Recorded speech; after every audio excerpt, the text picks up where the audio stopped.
बच्चों, पिछले वीडियो में हमने जो बहुपद के प्रश्न किए थे, प्रश्न नंबर 2.1 के, उसमें जो प्रश्न थे उसमें कौन कौन से बहुपद, रेखीय बहुपद हैं, द्विघात बहुपद है, त्रिघात बहुपद है, और बहुपद की घात क्या है, और एक्स वर्ग का गुणांक क्या है, और इसमें से कौन कौन से बहुपद हैं, इस तरह के प्रश्न अपन ने किए थे। अब इसमें एक अंतिम प्रश्न है, ये तीसरा प्रश्न है। देखो, पुस्तक में 2.1 का पेज नंबर 38 है। 35 घात के द्विपद का एक उदाहरण देना है। दूसरा, 100 घात के एक पदी का एक एक उदाहरण देना है।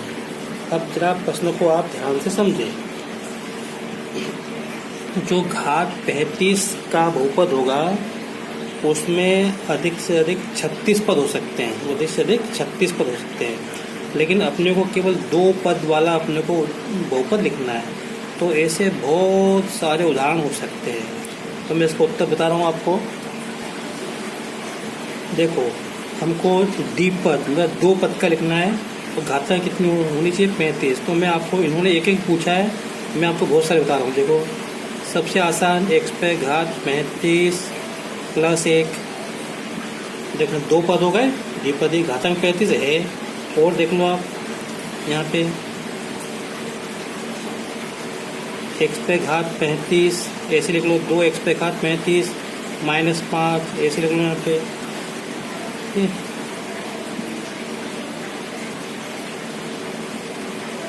माइनस 22 पे 7 x पे घात 35 माइनस या प्लस 7 ऐसे लिख लो आप।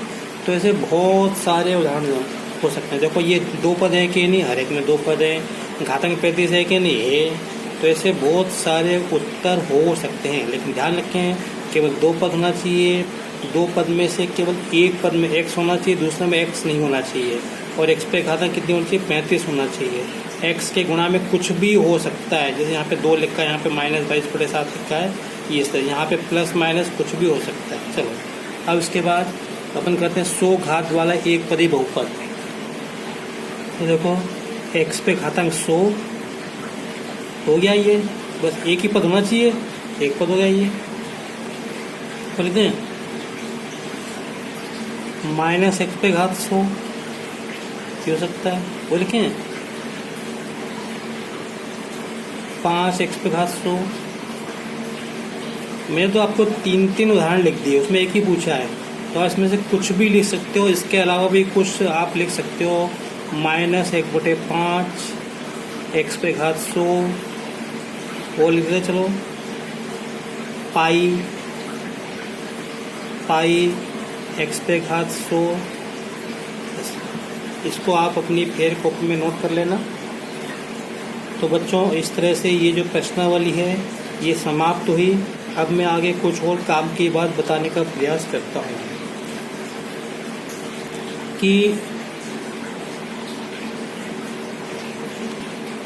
किसी बहुपद में अधिक से अधिक कितने पद हो सकते हैं।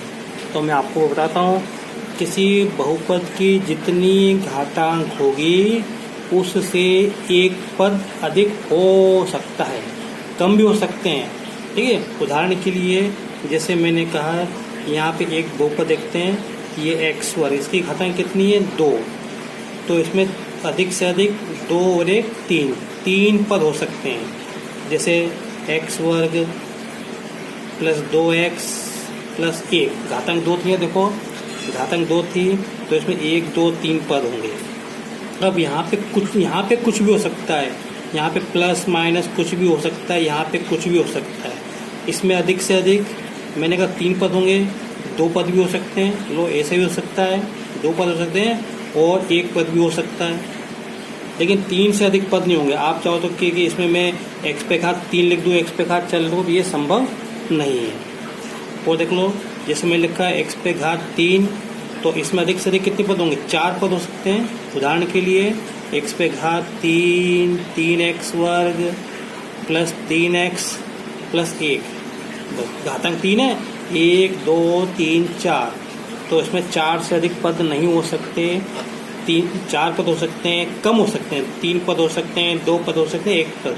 मैं इसको ऐसे भी लिख सकता हूँ, एक्स पे घात 3 प्लस 3x वर्ग प्लस 3x। इसको मैं ऐसा भी लिख सकता हूँ, एक्स वर्ग प्लस एक्स पे घात 3 प्लस 3x वर्ग। देखो यहाँ 4 पद, यहाँ 3 पद, यहाँ 2 पद, और यहाँ पे केवल ऐसा भी ले सकता हूँ, यहाँ पे ऐसा भी ले सकता हूँ। मैं कहने का मतलब ये जितनी घातांक होती है उससे एक पद अधिक होता है। मैं एक उदाहरण और लेता हूँ। चलो, ये बहुपद है, घातांक कितनी इसकी सोचो, कितनी घातांक है? हाँ, 1। इसमें कितने पद हो सकते हैं? 1 प्लस 1, तो इसमें 2 पद हो सकते हैं। तो एक पद ये। अब यहाँ पे आप कुछ भी लिख दो, 5 लिखो, 2/5 लिखो, -5 लिखो, कुछ भी लिखो। तो अगर घातांक 1 है तो इसमें अधिक से अधिक 2 पद होंगे। ठीक है। अगर मान लो किसी बहुपद की घातांक 0 है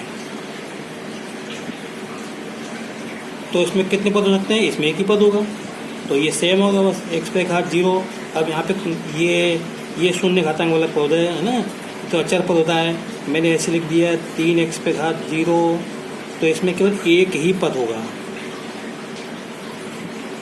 अब कुल मिला के अगर किसी बहुपद की घातांक 100 है तो इसमें अधिक से अधिक कितने पद हो सकते हैं? 101 पद हो सकते हैं। अब वो सब यहाँ पे लिखना संभव नहीं है ना। मैं अधिक से अधिक, तो x पे घात 100 में अधिकतम 101 पद होंगे। अगर अगर घातांक n है तो उस बहुपद में अधिक से अधिक n+1 पद होंगे, इससे अधिक पद नहीं हो सकते। अब हम बात करेंगे बहुपद के शून्य। तो बहुपद के शून्य क्या होते हैं वो मैं आपको बताता हूँ, लेकिन पहले आप लोग एक शब्द जो है शून्य और शून्य में अंतर समझ लो। देखो, शून्य में कितने 1, 2, 2.5 अक्षर हैं, इसमें 1, 2, 3, 3.5 अक्षर हैं, दोनों में अंतर। इस शून्य का मतलब होता है ये, इस शून्य का मतलब ये 0 होता है, 0, ये 0 ZERO। और ये शून्य की संख्या हो सकती है 1, 2, -3/2, -5, 0, इस तरह की संख्या हो सकती हैं। इसको बोलते हैं जीरोज बोलते हैं। तो इसलिए हम बात करें, इनकी बात करें, हम शून्य की बात कर रहे हैं। कैसे वो देखो, ये बहुपद है, एक घात का बहुपद है, रेखिक बहुपद है। इसमें अगर मैं x का मान -1/2 रखूं, x के स्थान पे -1/2 रखूं यहाँ पे, तो क्या होगा? देखो, ये हो जाएगा यहाँ पे 2 गुणा -1/2 प्लस 1, 2 गुणा -1/2 प्लस 1। तो ये 2 से 2 कट जाए, ये 2 ऊपर, ये 2 नीचे, तो कट जाएंगे। तो यहाँ -1 बचेगा, यहाँ +1 बचेगा। तो दोनों ये प्लस के हैं, ये माइनस के, तो ये कट जाएंगे, तो क्या हो जाएगा? 0। तो देखो, ये शून्य है, ठीक है, ये शून्य है, 0 है, और ये हमारा शून्यक है, ये हमारा शून्यक है, ये शून्य। तो हम इसकी बात करें तो देखो कैसे समझोगे। हम x का क्या मान रखें कि ये शून्य हो जाए? तो उत्तर है x का मान -1/2 रखने पर इसका हल करेंगे तो कितना मिलेगा? शून्य मिलेगा। तो ये शून्य होगा, ये शून्य होगा। इसी प्रकार हम इसके अंदर x का क्या मान रखें? तो अगर हम इसमें x का मान 1 रखें और x का मान -1 रखें तो ये शून्य हो जाएगा। रख के देखो, रखते अपन, x का मान 1 रखा, 1 का वर्ग -1, ठीक है।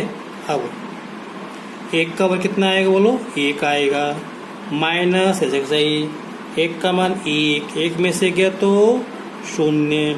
तो देखो x का मान 1 रखा तो 0 हो गया ना। तो ये शून्य है, ये शून्य के, ये हम इसकी बात करें, ये शून्य हो गया। तो इसके बाद x बराबर -1 रखो, इसमें -1, तो -1 का वर्ग -1 लिखा बराबर -1 का वर्ग क्या आएगा? प्लस का 1 आएगा, समझे। और -1, अब ये कैसे आएगा बहुत से बच्चों को नहीं मालूम। -1 का वर्ग। इसका मतलब ये है कि अपन को -1 गुणा -1 दो बार लिखेंगे, तो -1 का गुणा -1 में करेंगे तो प्लस का 1 आएगा। तो मैंने वही लिखा है, देखो -1 का गुणा -1 में करेंगे तो 1 आएगा। ये -1 लिखा, ये 1 लिखा, 1 में से गया तो 0। तो ये 1 और -1 इसके शून्यक है। 1 और -1 इस बहुपद के क्या है, ये शून्यक हैं। तो अब आपको अंतर समझ में आ जाएगा। x के वो मान या चर के वो मान जो दिए गए बहुपद को शून्य कर दें, उसे अपन क्या कहते हैं, x के मानों को शून्य कह सकते हैं। अब ध्यान रखो, यहाँ पे x का केवल अपने को एक ही मान मिला, क्या था, ठीक है, 1/2 माइनस, यहाँ पे 2 मान मिले, 1 और -1। हो सकता है कि x के बहुत सारे मान हो। अब हम कैसे मालूम करेंगे कि किसी बहुपद के कितने शून्यक हैं? तो देखो, जितनी घातांक होती है उतने ही उसके शून्यक होते हैं। यहाँ पे घातांक 2 थी तो इसके 2 शून्यक मिले, यहाँ पे घातांक 3 है तो इसके 3 शून्यक मिलेंगे, ठीक है। यहाँ पे घातांक 1 है तो यहाँ पे इसका 1 ही शून्यक मिला यहाँ पे। और देखो मैं अब इस उदाहरण को लेके चल रहा हूँ, x पे घात 3 + 1, ठीक है।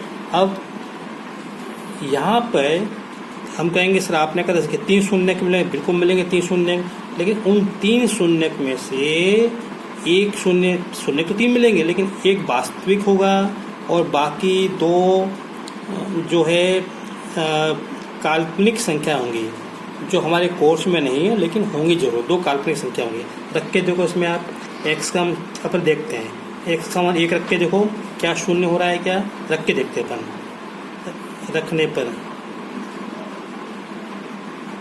ठीक है, तो क्या होगा, 1 पे घात 3 + 1। 1 पे घात 3 का मान कितना आएगा बता सकते हो? 3 नहीं आएगा, 1 ही आएगा। देख लो, 1 पे घात 3 का मतलब होता है 1 गुणा 1 गुणा 1, तो 1 एकम 1 एकम 1, तो यहाँ पे क्या आएगा, 1 आएगा +1। देखो 1 और 1 कितना आएगा, 2। क्या शून्य हो रहा है, क्या नहीं हो रहा। इसका मतलब ये शून्यक नहीं है, x का मान 1 शून्यक नहीं है। 2 रखोगे तो भी 0 नहीं होगा, 10 रखोगे तो भी 0 नहीं होगा। हाँ, अगर हम x का मान -1 रख दें इसमें, तो रख के देखो, -1 पे घात 3 + 1, और यहाँ पे -1 का गुणा करो 3 बार, -1 गुणा -1 गुणा -1, तो -1 का गुणा -1 में 1 करेंगे तो प्लस का 1 आएगा, गुणा -1, 1 का गुणा -1 में -1 आएगा। कहने का मतलब इसका अपने गुणा के इसका मान -1, ये +1, और ये से कट जाएगा था, कितना आएगा, 0 आया। कितना आया, ये 0। तो शून्य क्या होगा, ये शून्य, ये हमारा शून्यक है। तो अब आप अंतर समझ गए शून्य और शून्यक में। तो x का वो मान जो दिए गए व्यंजक को शून्य कर दे तो उसे हम शून्य कहते हैं, ठीक है बच्चों। अगले वीडियो में मैं इसी में बहुपद का जो पार्ट है इसमें के अंदर प्रश्नावली 2.2 हल करवाऊंगा, ठीक है। तब तक के लिए आज्ञा, थैंक यू। अगर आपको मेरा वीडियो पसंद आया हो तो इसे लाइक करें, शेयर करें और सब्सक्राइब करें। Thank you again.